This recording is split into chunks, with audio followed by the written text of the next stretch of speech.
Hello everyone, Professor Krizluk here. So I wanted to make a video talking about some of the most pressing foreign policy challenges facing the United States as we enter 2026. So up until this point, we've talked about foreign policy in fairly abstract terms.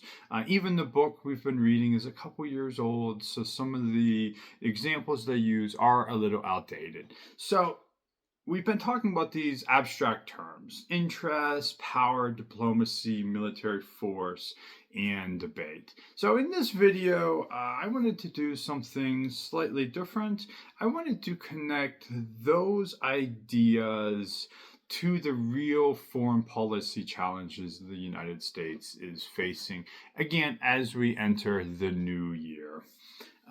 And to show how theory helps us make sense of current events rather than just react to the headlines. Really, what I think is one of the main purposes of introductory political science course is to help us make sense of the structure of government and how it helps us make sense of the world. So even if you're not a political science major and you have a passing interest in political science, learning about the theory, the ideas, helps us make sense of the world around us.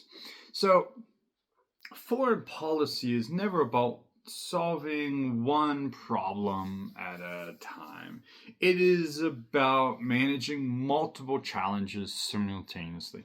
As we know, as we read the news, as we hear people talk around us, there's a lot going on in the world. Problems don't wait for one problem to end for the next problem to start.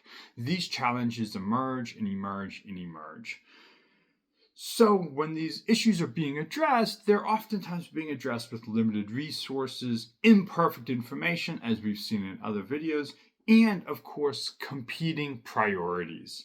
In 2026, US foreign policy is defined less by a single enemy, for lack of better words, like maybe during the Cold War, this battle between the US and the Soviet Union. We know that world is no longer the world we live in. And or a conflict, conflicts today are they're different. They look different. More competing struggles, more competing adversaries than just, the Soviet Union is the end quote enemy of the United States. Um, so with that said, there is still this challenge. One of the most central challenges is great power competition, though.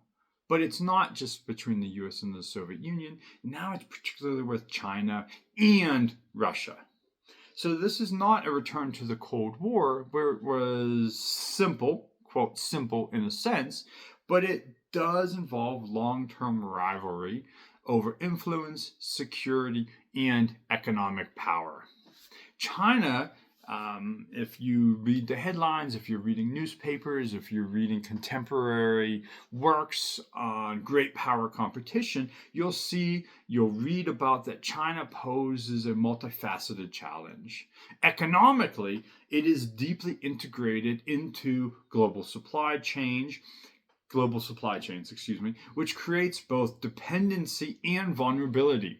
Politically, it offers an alternative model of government that does not emphasize liberal democracy.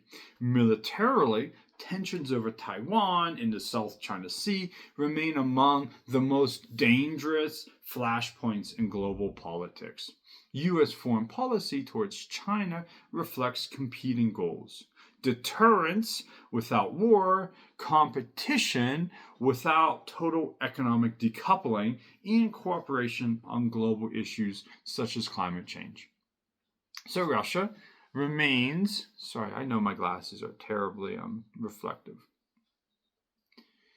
Russia remains a major foreign policy challenge as well, particularly through its use of military force in Ukraine, concerns about that military force expanding into Europe, cyber operations, energy leverage, and information warfare that the Russian administration has undergone over the past several years. The war in Ukraine has reshaped European security and reinforce the importance of alliances like NATO. We've seen the expansion of NATO over the past several years. For the United States, the challenge is not only supporting allies, but managing escalation risks, long-term costs, and domestic political divisions over foreign aid and military involvement. These cases, China and Russia, highlight a core foreign policy debate. How much should the United States engage abroad to maintain global stability, and at what costs? Realists, like we talked about in our previous video, emphasize balance of power and deterrence. Others argue that values, norms, and international institutions matter just as much. A second major foreign policy challenge involves global conflict and regional instability, beyond that great power rivalry with China and Russia. The Middle East remains volatile, shaped by unresolved conflicts, shifting alliances, and humanitarian crises. U.S. involvement in the region has declined from earlier decades, but disengagement does not mean irrelevance. Decisions about arms sales, diplomatic recognition, sanctions, and military presence continue to have far-reaching consequences. At the same time, instability in regions such as sub-Saharan Africa and parts of Latin America raises questions about how the United States defines its interests. Issues like state collapse, organized crime, migration pressure, and humanitarian emergencies blur the line between foreign and domestic policy. These challenges often do not fit neatly into traditional military frameworks, making them harder to address with conventional tools that we talked about in our previous chapter. A third pressing issue is economic statecraft. Foreign policy today is much about trade, technology, and supply chains, as it is about troops and treaties. Decisions about tariffs, export controls, sanctions, and industrial policy are now central to national security strategy. For example, restrictions on advanced technologies, such as semiconductors, are used to limit adversaries' military and surveillance capacities. At the same time, these policies can disrupt global markets, strain alliances, and raise costs on consumers, on users domestically. Economic tools are attractive because they appear less violent than military force, but they still carry significant consequences and risks. This leads to broader questions that students should think about. Are economic sanctions and trade restrictions effective tools of foreign policy, or do they create unintended harm? Something that my research looks at. I've been writing about sanctions on Russia and how they impact regime behavior. For our purposes, how we answer that question, are economic sanctions and trade restrictions effective tools of foreign policy? The answer really depends on context, coordinated with allies and political conditions inside targeted states. So another major foreign challenge in 2026 is climate change and environmental security. Climate change is not traditionally thought of as a foreign policy issue, but it increasingly shapes global stability. Rising sea levels, extreme weather, food insecurity, and water scarcity contribute to conflict, migration, and humanitarian crises. We've seen several Department of Defense reports come out and say, okay, how is climate change going to impact the future of war? Or will it lead to more conflict down the road? All of a sudden, this is something that the military is concerned about. So we also see that addressing climate change, requires international cooperation. But cooperation, we know, is difficult in a competitive global environment. Climate policy highlights the tension between long-term global interests and short-term national incentives. It also illustrates how foreign policy problems cannot always be solved through deterrence or force. Technology and cyberspace represent another evolving frontier. Cyber attacks, disinformation campaigns, and digital surveillance blur the boundaries between war and peace. Attribution is difficult, pointing at who exactly is doing the attacks. Responses are constrained, and escalation dynamics are oftentimes uncertain. The United States must balance defense, deterrence, and restraint in a domain where traditional roles do not fully apply. These challenges raise important questions about norms and roles in traditional politics and international politics, Who sets the roles of cyberspace?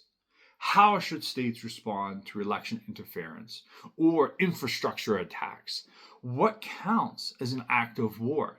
These are unresolved issues that shape contemporary foreign policy debates. Foreign policy in 2026 is constrained, of course, by domestic politics. Public opinion, partisan polarization, and economic pressures all influence what leaders can do abroad. Support for international engagement exists, but it is often conditional and fragmented. Policymakers must justify foreign commitments to a public that is concerned about inflation, inequality, and domestic priorities and domestic issues. So this tension reflects a long-standing debate between internationalism and restraint. Some argue that U.S. leadership is essential for global stability. Others argue that overextension undermines domestic strength and democratic legitimacy. Neither position offers easy answers, and most real-world policies reflect uneasy compromises between these issues. What ties all of these challenges together is the reality that foreign policy is about trade-offs. Resources devoted abroad cannot be used at home. Strong responses may deter adversaries, but provoke escalation. Cooperation may advance long-term goals, but require short-term consequences. And there's always a concern that other countries are cheating. When you're working together to solve a problem, say environmental pollution, there's this concern that other countries will cheat. Cooperation is hard and can lead to a concern that your adversary or even an ally might be cheating on those deals. For students, the takeaway is not to memorize a list of conflicts or countries. It is to understand how foreign policy frameworks help us interpret complexity. When you see a headline about sanctions, military aid, diplomatic summits, or trade disputes, you should be asking, what interests are at stake? What tools are being used? What risks are being accepted? And what alternative public policies exist? So foreign policy in 2026, as we enter the new year, is not always about finding the perfect solutions to problems.